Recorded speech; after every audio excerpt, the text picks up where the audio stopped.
January 8, 1945. It is 12 degrees above zero in the Alsace region of France, cold enough that the sweat freezes inside your uniform before it can drip. At the base of a jagged ridge known as Hill 616, an entire American platoon is dying.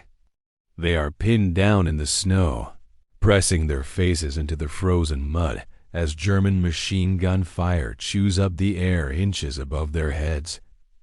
The Germans are entrenched on the high ground, looking down like gods of war.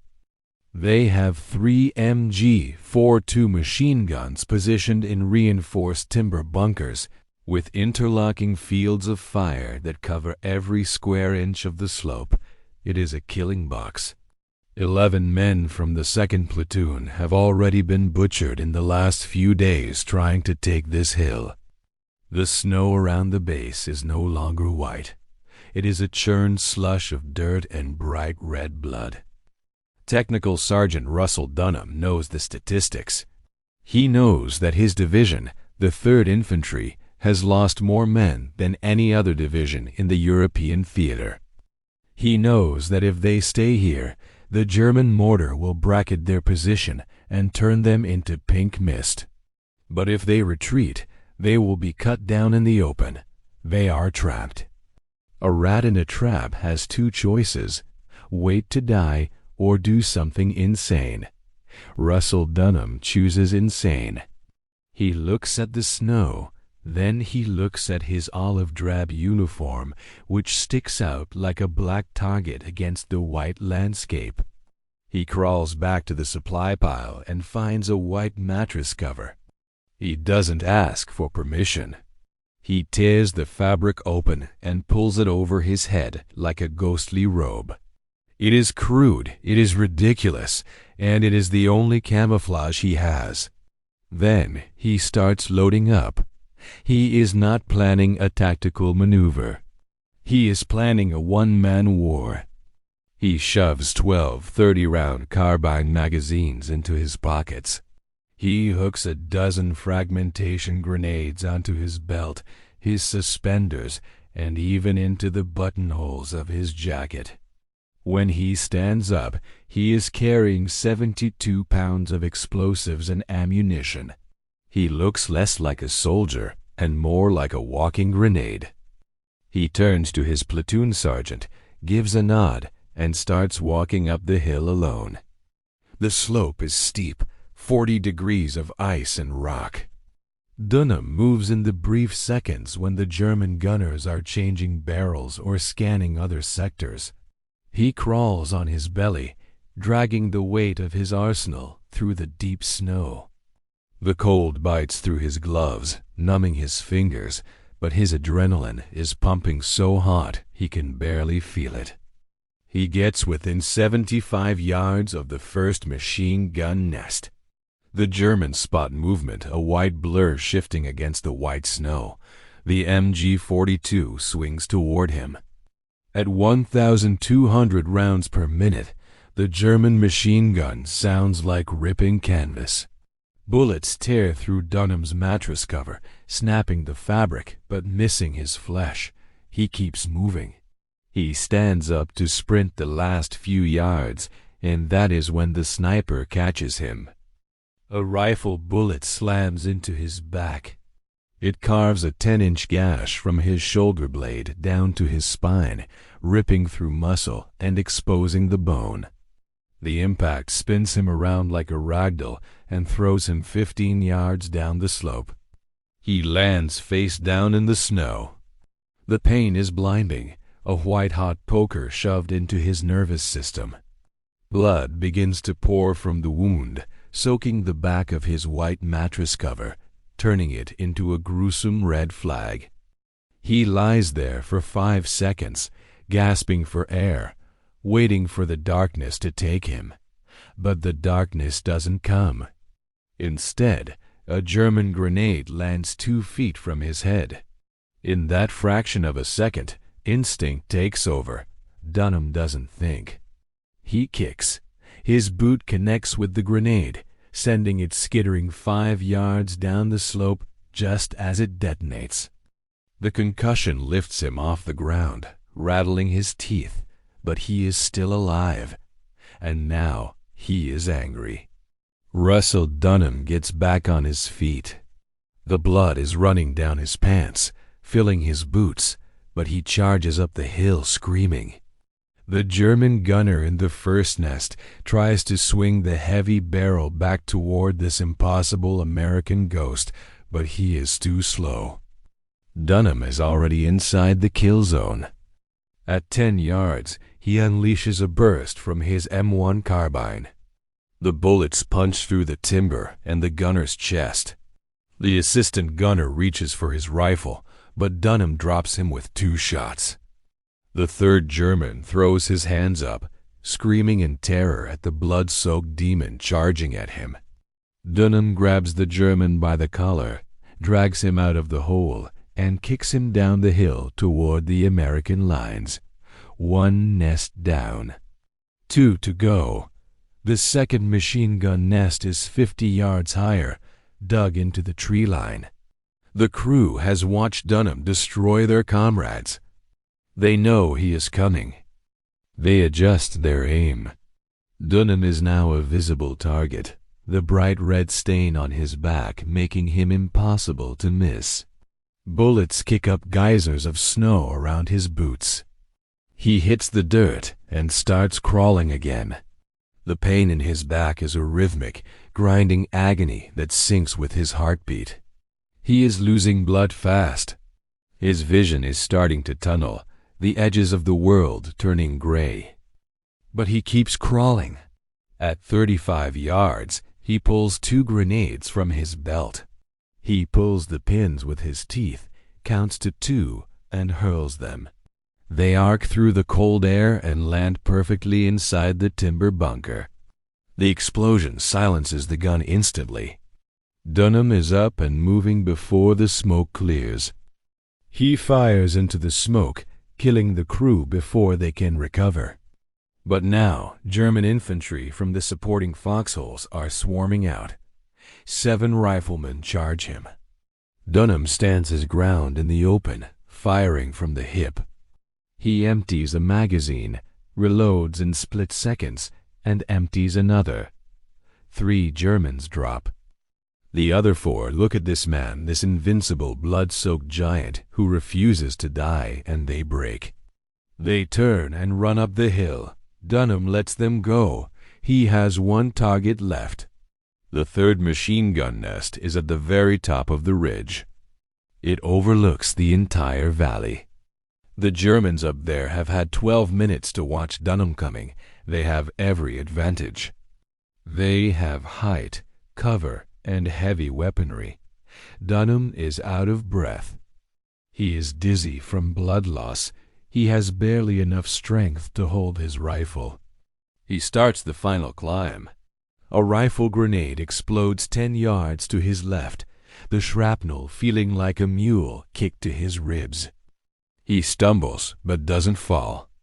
The MG-42 opens up, the bullets walking a line of death toward him. Dunham dives behind a small rock, waiting for the pause. He counts the burst. Brrrt. Silence. He moves. Brrrt. Silence. He moves. He gets within 15 yards.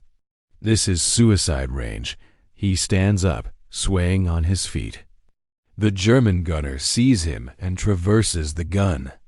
It is a race between a man's arm and a machine's pivot. Dunham wins. He throws his last 2 grenades. One hits the sandbags. The other goes right through the firing slit. The explosion blows the heavy machine gun off its mount. Dunham staggers into the position. The crew is dead. He stands on top of the hill, alone. He looks down. Below him, his platoon is finally moving. The German suppression fire is gone. Company I is swarming up the slope, shouting his name.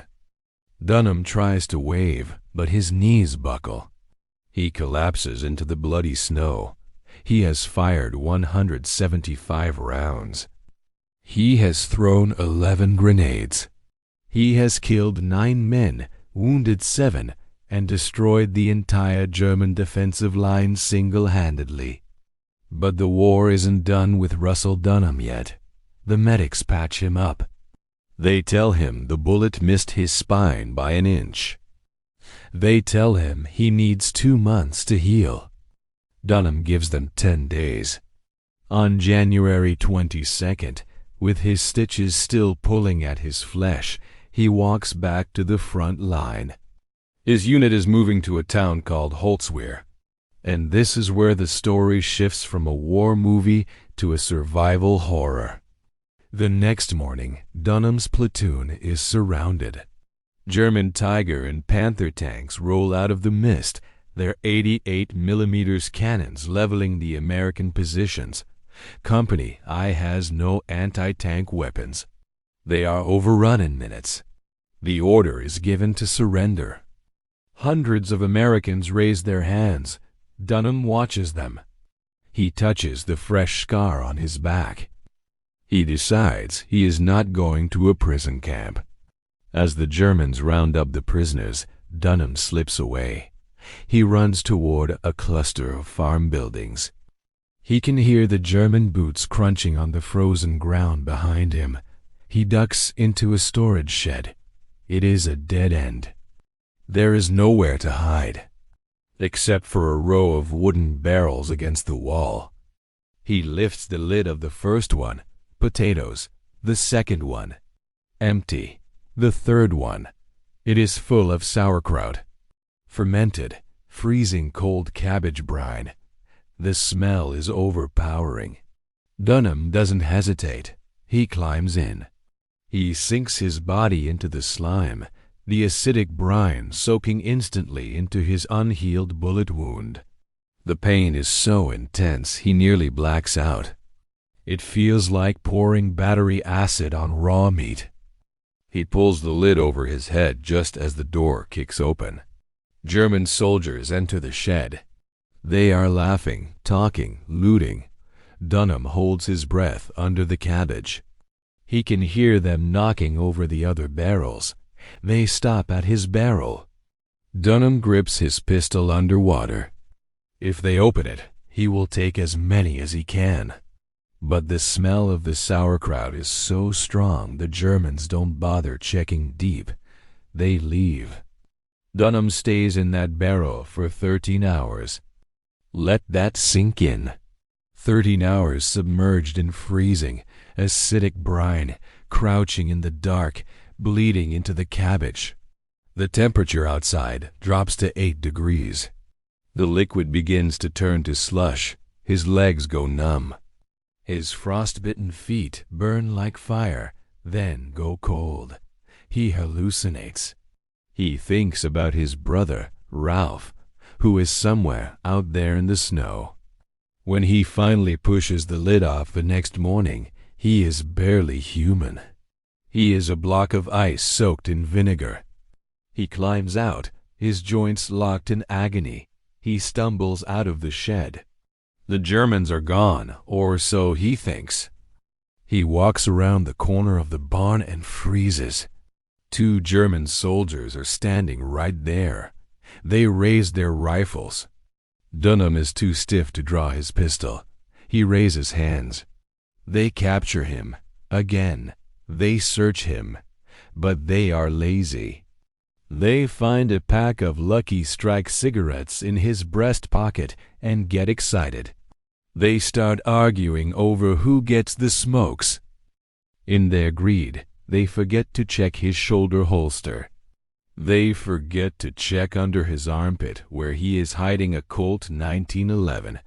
They shove him into a car, a Kubelwagen, and start driving him toward the rear. Dunham sits in the back seat between 2 guards. He waits. He waits until the driver stops at a command post and goes inside. He waits until the guard on his left lights up one of the stolen cigarettes. Then Dunham moves. He draws the .45 and shoots the guard on his right in the head. The guard on the left turns, eyes wide with shock, and Dunham puts 2 rounds in his chest. He kicks the door open and sprints for the woods. Bullets snap past his ears as the Germans at the command post open fire, but Dunham is already gone. He is alone. He is wounded. He smells like rotting cabbage. He is 30 miles behind enemy lines in the dead of winter. For the next 3 days, Russell Dunham walks across France. He has no food. He has no map. His feet are turning black from frostbite. He sleeps in ruined barns, burying himself in hay to keep from freezing to death. He avoids German patrols by lying in ditches filled with ice water. The pain in his back is a constant, screaming companion. The infection is setting in. He is running on pure spite. On the 3rd day, he hears the sound of American artillery. It is the most beautiful music he has ever heard. He stumbles toward the lines. When the American sentries see him, they almost shoot him. He looks like a monster. He is covered in filth, his eyes wild, wearing a stolen German jacket he found on a corpse. He collapses into their arms. The medics have to cut his boots off because his feet have swollen so much. They tell him he will lose his toes. They tell him the infection in his back might kill him. Russell Dunham looks at them and whispers, "I still have my gun." 3 months later, at a stadium in Nuremberg, the same stadium where Hitler used to hold his massive Nazi rallies, General Alexander Patch stands in front of Russell Dunham. The war is ending. The Third Reich is rubble. And standing on the ruins of Hitler's dream is a farm boy from Illinois who used to hide in sauerkraut barrels. The general places the Medal of Honor around Dunham's neck. He reads the citation. He talks about the hill. He talks about the machine guns, but then the general stops reading. He looks Dunham in the eye and says something that isn't in the script. He says, "In 30 years of soldiering, I have never seen a man do what you did. You saved 120 lives. You are the reason we are standing here." Dunham doesn't smile. He just nods. He thinks about the men who didn't make it. He thinks about the cold. Russell Dunham lived a long life after the war. He went home, got married, and worked for the Veterans Administration, helping other soldiers get their benefits. He died in 2009 at the age of 89. But his story is not just history. It is a lesson. It is a reminder that the human spirit is tougher than steel, tougher than bullets, and tougher than the coldest winter on earth. They tried to shoot him. They tried to blow him up. They tried to freeze him. They tried to imprison him. But the Germans made one fatal mistake. They thought Russell Dunham was just a soldier. They didn't know they were fighting a force of nature. And on that snowy hill in France, nature fought back.